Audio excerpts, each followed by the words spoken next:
the Master Your Moment podcast, where I'm Leslie guiding you into physical, mental, and emotional wellness. And I'm so excited today because I have Anna Scobie here. She is a communication coach working with middle school and high school students. So welcome, Anna, to the podcast. I am very excited to be here. Hello, everyone. Well, Anna, tell us a little bit about your background and experience and how you became a communication coach. Well, I'm a communication coach. I have been doing this officially with the title for about 8 years, but it feels like intuitively I have always been a communication coach. You know how you know this? And I started the business because of my children. As we all know, as adults, as parents, we learned a certain skills later in life, and we all look back as we become parents and we're thinking, I wish my child knows that skill earlier. I wish they know this skill earlier. And as my older son, he's 26 now, but as he was in high school, he needed a place to learn the communication skills to pass his college interview and to get his first job.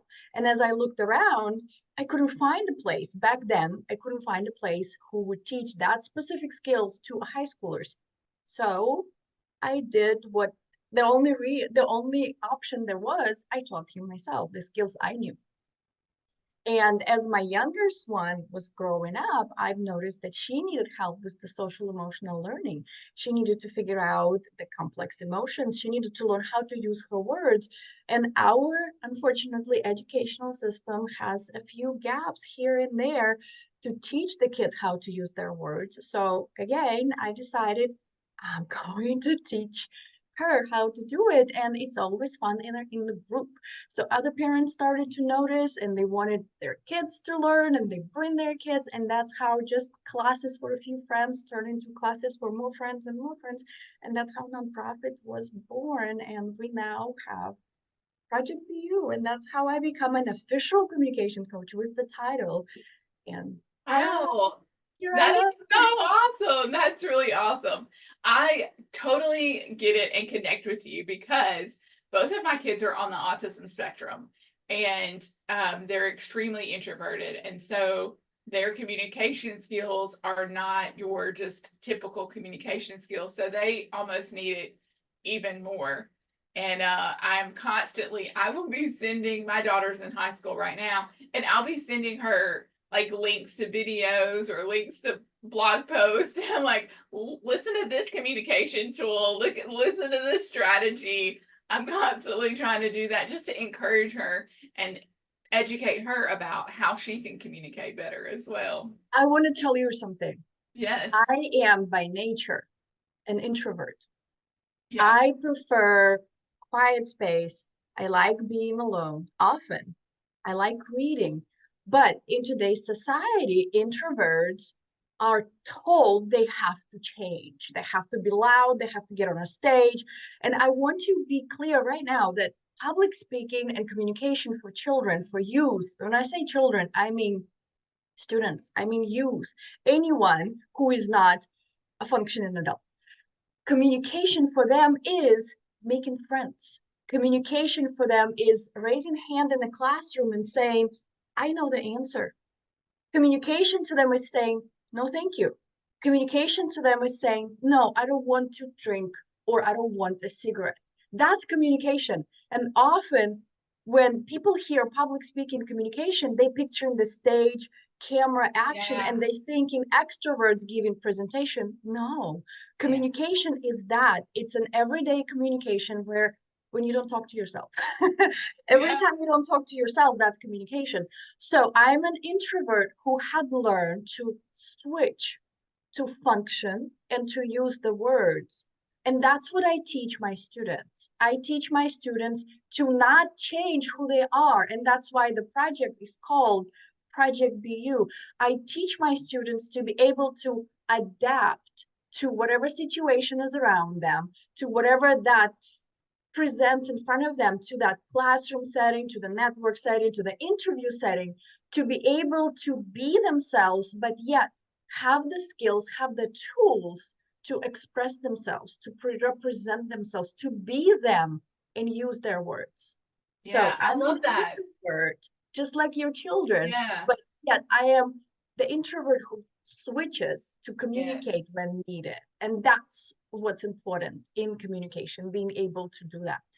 Yeah, being able to be knowing who you are and Yes. being okay with who you are, but also being able to adapt to your environment so that Yes. you can get your needs met.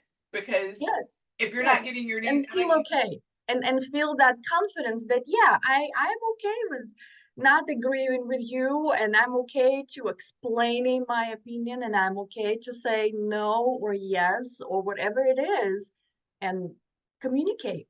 Stay in that channel of communication. Yes. right, exactly.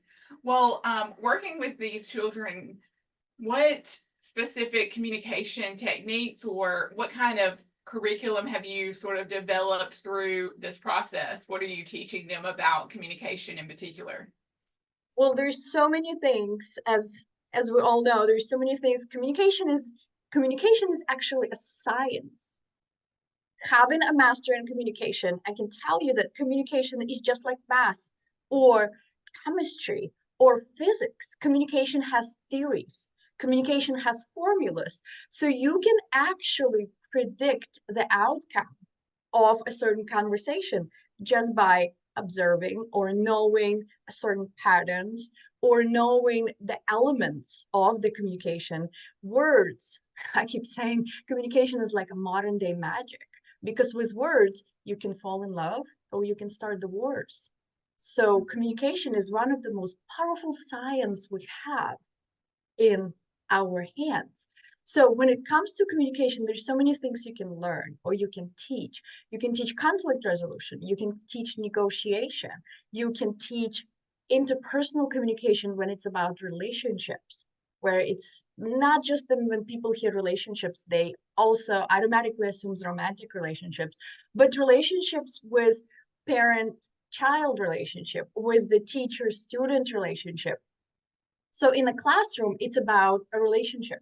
It's about relationship between a student and a teacher, and a relationship between a student and a student. So the number one is that relationship between everybody in the classroom, the mutual respect. And that goes for a teacher respecting a student and a student respecting a teacher. And unfortunately, again, with the way educational system is set up, there's often a disconnect in both parties are being disrespectful toward each other, and it shows in communication with the lack of just the kind words toward each other. And often my students said that the teachers are talking at them Yeah, versus talking with them. right. And I think How would a that's teacher go about talking with a student versus talking at them? well, I think the first, very first step, and I think it could, a lot of teachers is like, yeah, whatever, I have 30 students, I have curriculum, I have tests, and I get it, I hear it. It is hard. It is really hard. It's challenging, it's overwhelming. There's so much things that needs to be done. And I know that most teachers are doing really the best they can. And to tackle this, we would have to tackle this big monster, that education system, the fundings, the Right, politicians, yes. and Yeah, all of this. But unfortunately, it would take all of us united to stand up to that. But it would. until that time comes, we as a unit, we can simply start with, hey, I am here and I care. And I think with that, students feel that you care, and they feel those intentions. And with that intentions comes the question, what can I do to make it easier for you? What can Right. I do to help? What do you need to learn? And that's where I start. And again, of course, there's some subjects like math, they don't get to choose what they can learn. However, as a teacher, we can say, what can I help you to learn? Do you need a breakdown of things? And learning styles of the students, understanding, are they visual learners, are they kinesthetic learners, are they auditory learners? That comes to play. I also use love language in the classroom, so I know who Yeah, I love prefers what kind of reward. Do they need words? Do they need little stickers? And you'll be surprised how happy a high schooler gets with the sticker. You would think they pass that, but those who don't get that at home or anywhere else, to them, it means the world. Yes. So those little, when I said earlier, secret weapons, the love language, the learning styles, those are all efforts that the teachers can put and show to the students that they care.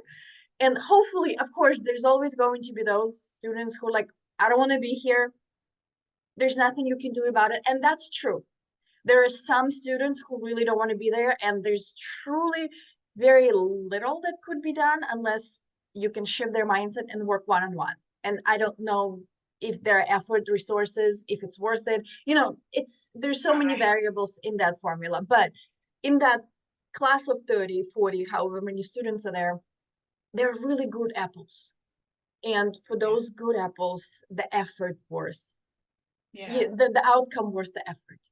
And I So think for those, yes. yes, I hear you saying that if you come to with them with a curiosity and Yes, asking the questions and getting the feedback so that you can adapt your teaching method and your communication style so that they feel like you're understanding them, that you're yes, caring about them, that you want their input into how they're going to go about this learning process. that's the key. A lot of times parents or teachers come and they say, hey, how do I do this? How do I help my parent, my child? How do I ask, how do I help my students? And the first thing I do, I say, like, ask them. And they look at me like, what? That's like, that's the simplest thing. But sometimes it's the hardest thing. It's the hardest thing to be that vulnerable because you come up and say, hey, what do you need? And sometimes that's the hardest question to ask because we want to come up and say, I'm going to fix it. Let me do this. Let me do this. And that was something that my daughter actually had taught me. And without her, I don't think I would have realized that because she had a hard day one day and I came into her room and I was ready to solve it. I was telling her it's going to be okay and I was hugging her and I was tomorrow is the better day. And she looked at me and she stopped me and she's like, listen, I know you love me, but you are doing this wrong. And I was like, whoa, what? I know how to do this. I'm the parent. You're the child. You just go along with this little missing. I didn't say it, but on the back Right. of my Yeah. mind, I had a storm. I had a storm. It took me a while to recover it.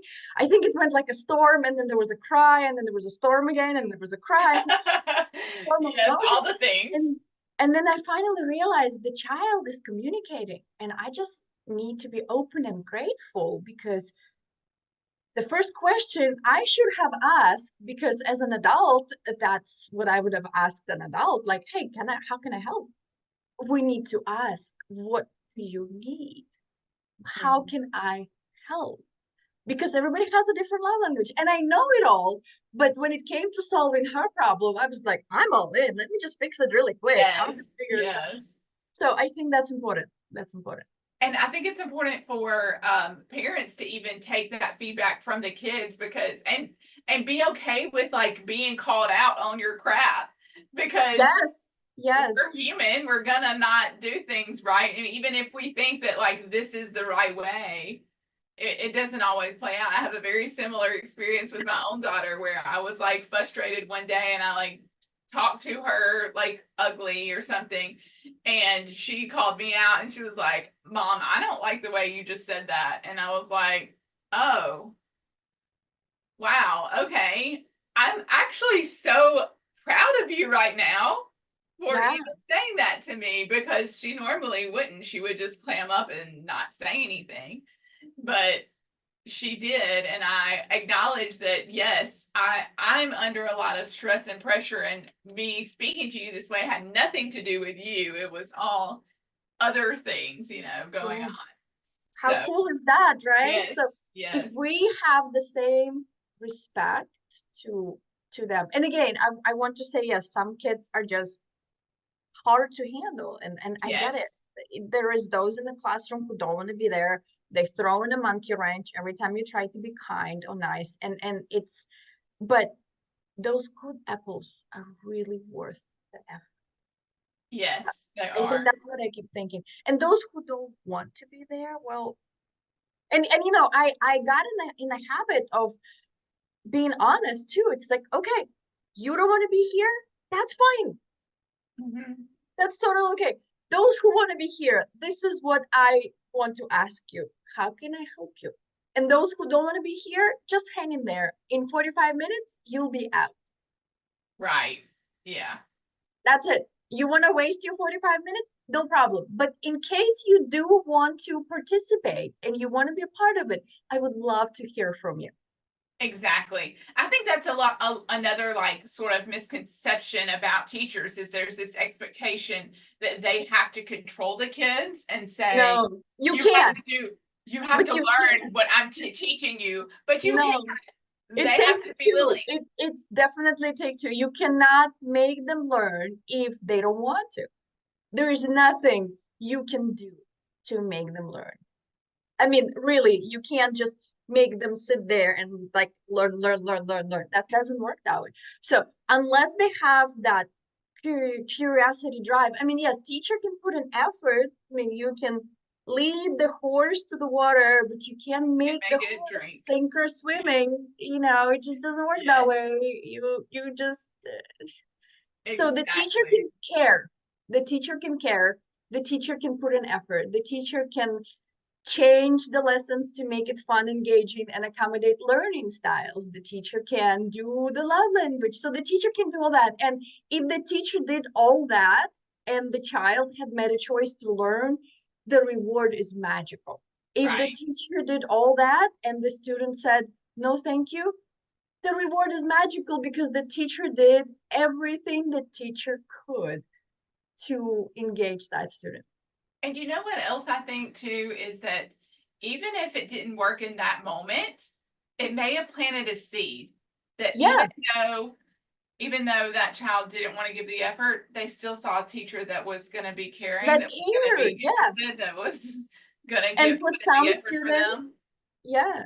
And for some students, it might take just a little bit longer. They may not start right away, but if they see the care happen lesson after lesson after Yes, lesson after lesson consistently, and they consistency. actually believe that you do care and you show up every time you said, they may warm up because we have to understand they already have issues. They are stressed, they're Mhm. overwhelmed, they are pulled in different directions. They're being told that if they don't pass this test, their life is over, even though we know it's It's not fine going to get over. better. But we are stressing them out for no particular reason. They have this pressure from social media of this perfect life. They have this pressure from their peers of that bad apple who says, hey, just have a smoke and you'll be okay. Right? So they have all this pressure that some of us growing up didn't have. So we really, in some levels, we really don't get it, how hard it is for them. We really don't, because the times have changed. I know we've heard this from every generation complain. We do. We hear it every year. It just never changes. It just never. We just have to accept the fact that the generations are different, and there is a chance that we really don't know what we don't know, and we may not, on some levels, get them. We really don't. But by asking questions and being curious, we might just might get closer to communicating, and that's the key of bridging that gap. That, Right. that's all I'm saying. Well, what challenges do you see, you know, teachers facing in that communication and students facing in trying to communicate back with teachers? I think we've covered a lot of them as we've talked. I think another bigger challenge, aside from big classrooms, enough stress from outside Everywhere, with yeah. test results and academics and not enough focus on real issues like a mental health and focusing on academics versus emotions and feelings and Yeah. how are we doing. I think another challenge is the practical skills. A lot of my students are bringing to attention saying that we don't feel like what we're learning in school is going to help us in adult life. So a lot of them are choosing that disconnection, like, hey, this is busy work. Yeah. And because they are learning that their time is valuable, their engagement is valuable, their efforts is valuable, they're choosing to not put effort into it because they don't see why. And that's again that bigger monster, that educational system, right? We had to change that. But until then, the teachers would have to put more effort of explaining how is that somehow connecting to the real world, or adding that real world piece Yes. to, okay, you may not see it right now, but like baking is chemistry, right? It's a Right. chemical reaction. Math is everything in life, like the speed, the how fast you travel, how fast you're going to get there, money and all that stuff. It's a part of the mathematical system, whatever it is. So being able to connect it to the students, or if not, establishing that at least personal connection of some sort. So that's another challenge. Not enough practical implementation in the real world, so the children, well, Right. students are feeling disconnected. Aside from that, there's so many challenges. I don't know where to start. Big Yes. classrooms, There can not be. enough Yes. time, a lot of busy work because of the, again, state or federal mandated state testing or Testing. anything else. There's so many unnecessary things that we put our youth through that could be so much better. I think as an adult, at this technology, with this day and age, days. Well, I keep forgetting the words. In this time, I think we can do so much better, um, as overall with education system. Yeah, exactly. There are a lot of challenges, but I think that's what, if you have that communication and you come with empathy and understanding, even the challenges can be overcome. We can figure it out. I mean, yeah, a lot, and the truth is that a lot of teachers feel the same way as students, and if they can just Yes. communicate, they can figure out the way how they can get through the busy work, so they can get to the fun part of it and maybe learn something cool, or learn something applicable, or maybe skip a few things of a busy work. So Yeah, yeah. it's And just that, yes. try to have more fun with what they're doing. Right. And curious and be curious. Yes. Yeah, I think we Well, took out the curiosity from this learning system, and I think we got yes. that you must, and nobody want to have to do things. We want to be curious. Yeah. What role does technology play in communication? I know you touched a little bit about social media. Are there different ways that teachers can communicate with students or teach students about how to communicate well, with technology? Well, I think there is the technology. Well, let's just be honest. Technology is here to stay, right? And Mhm. it's not going anywhere, and AI is here to stay, and the phones are here to stay, computers are here to stay. None of these parts are going to go away, and the kids are so involved with it, there's no point of fighting with it. And if you can fight it, you join it. And I think the sooner we incorporate, accept, I don't know what's the proper Mhm. word is, but as soon as we bring that in and make it part of what we have. And I think a lot of times students don't realize that technology footprint is forever.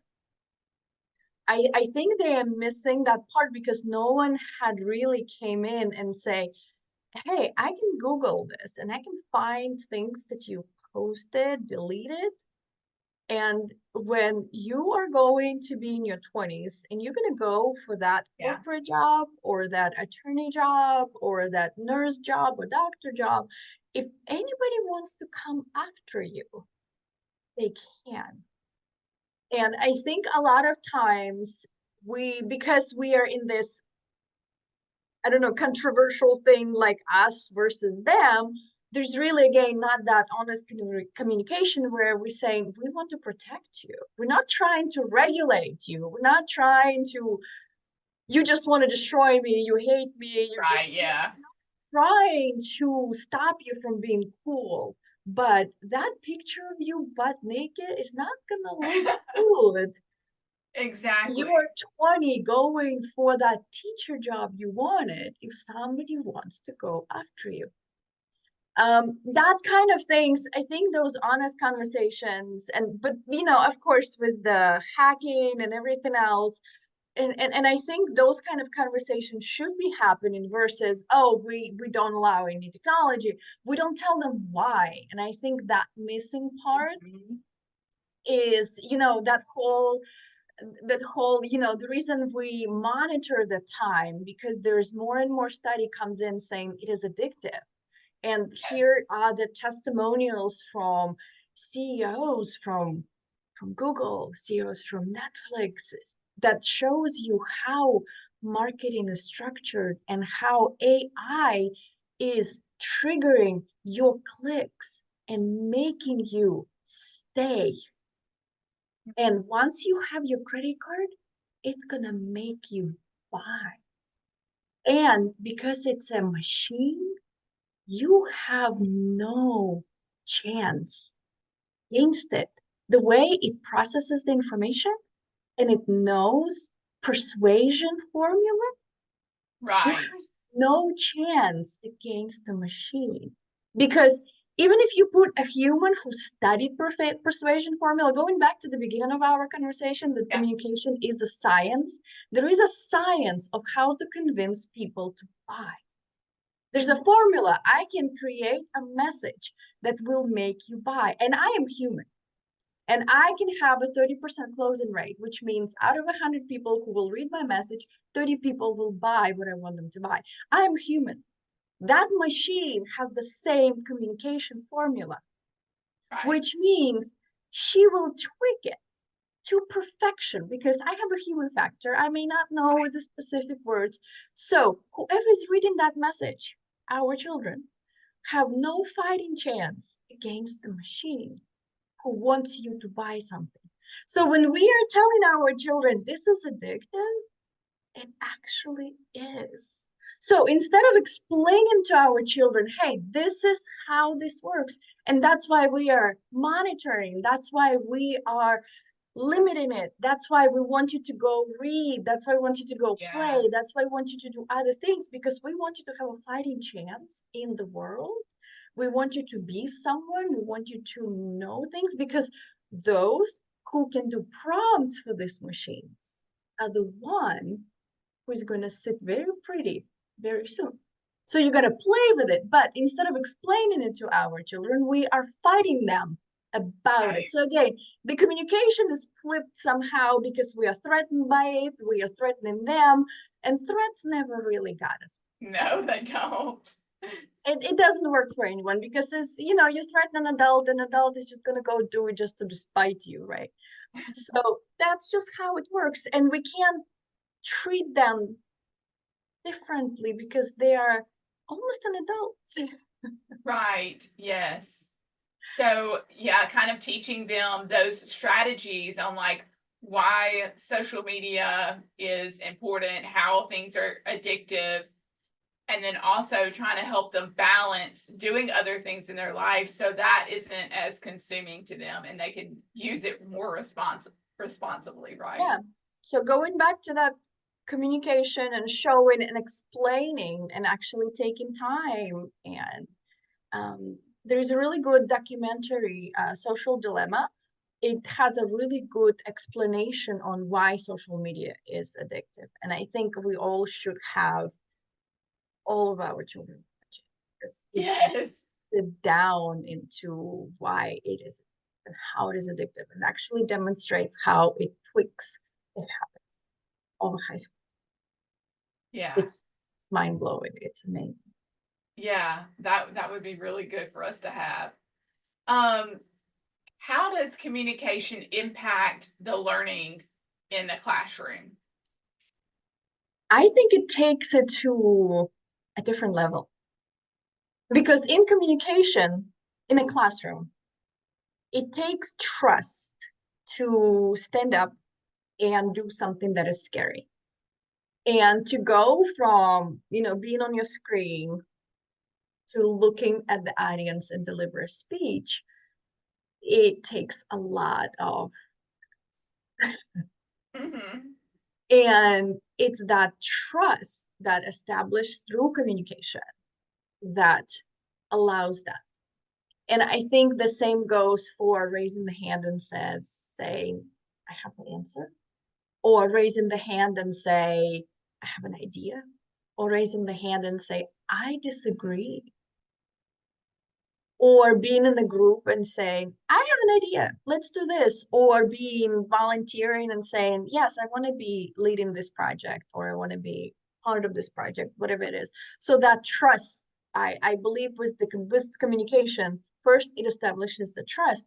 On the other side, when we know we can use our words, we feel like we are being heard. And when we are being heard, our confidence and self-esteem goes up. And with that comes the trust and ability to speak and wanting to raise the hand and everything else. So I think those trust and confidence, they both go up. And ultimately the results, the test results, and everything else come with it. Yeah. So That's really awesome. I mean, it just seems like communication is just this skill that comes out with lots of other things, like the building of trust and all of that. So I think it's a that's, building block. It's yeah, it's a foundation with a lot of skills we're trying to teach the kids, but it's really that foundation that everybody needs. And what I've discovered with the children, most of the younger they are, the less fear they have mhm. of public speaking, of communication. The older they become, the bigger that fear becomes. And you know why? Why? Because they start to experience negative association.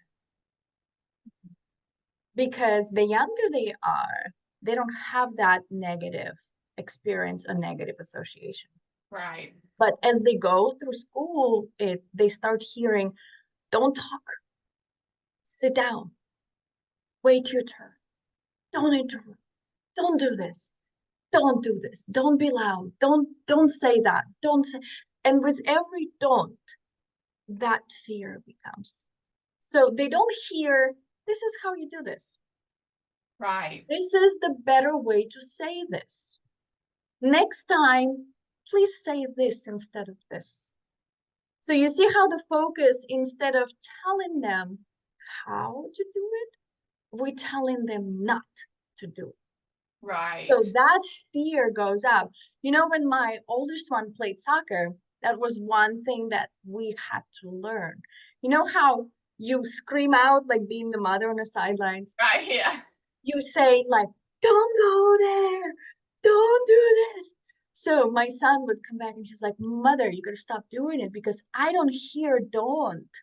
I just hear this, Right. this. So he was like, if you feel compelled to scream something out, which I prefer you don't, but if you do, tell me something good and specific what I can do. So it goes back to, this is how you say this better. Right. Please wait your turn versus don't interrupt. Exactly. This is the better way to say it.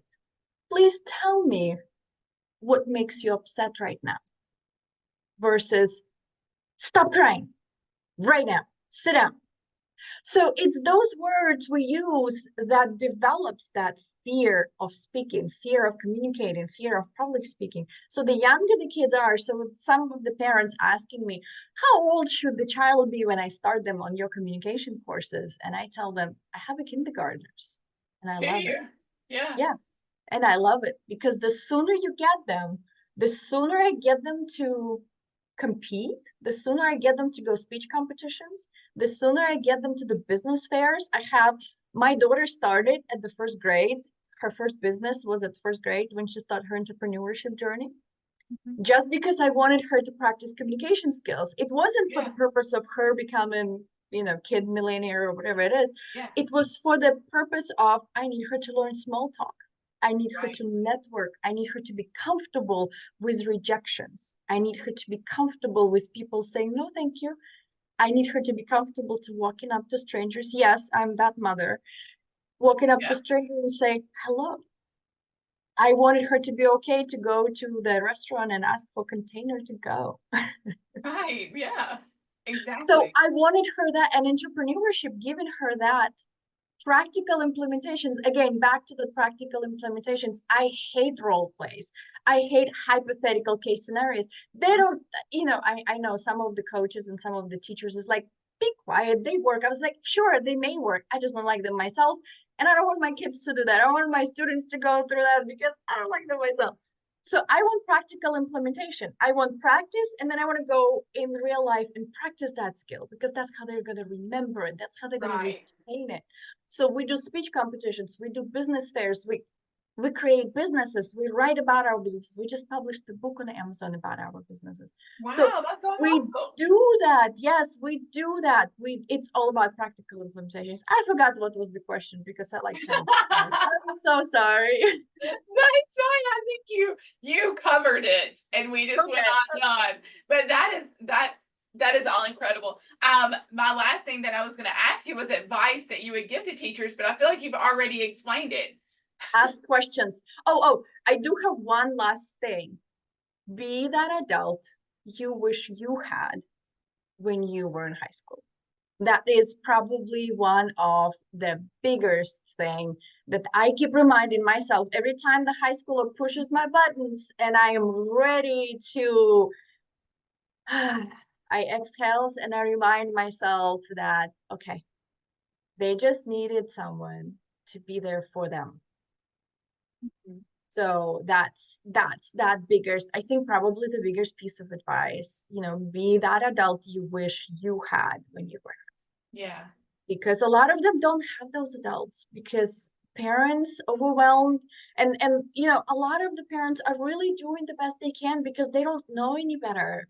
The Right. parents are stressed, the parents are overworked, and a lot of the parents are going through their generational traumas.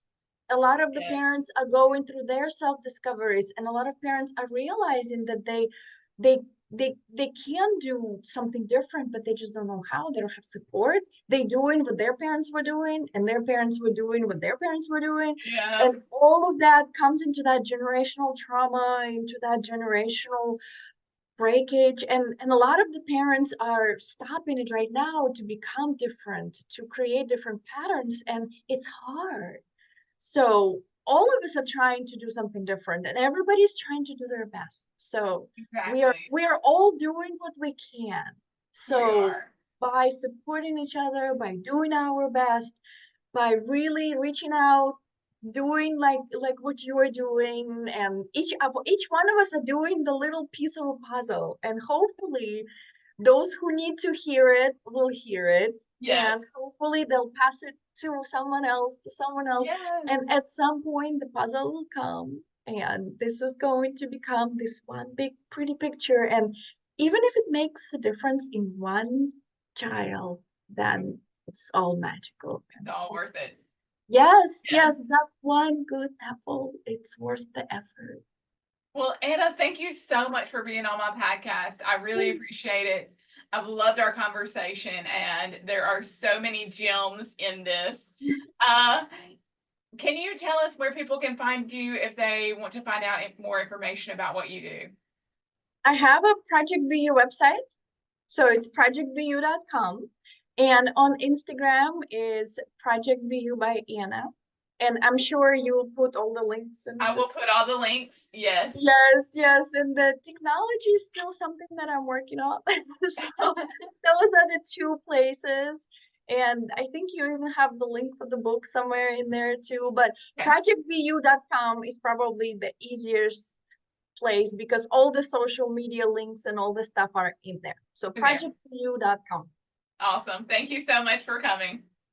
Thank you for having me.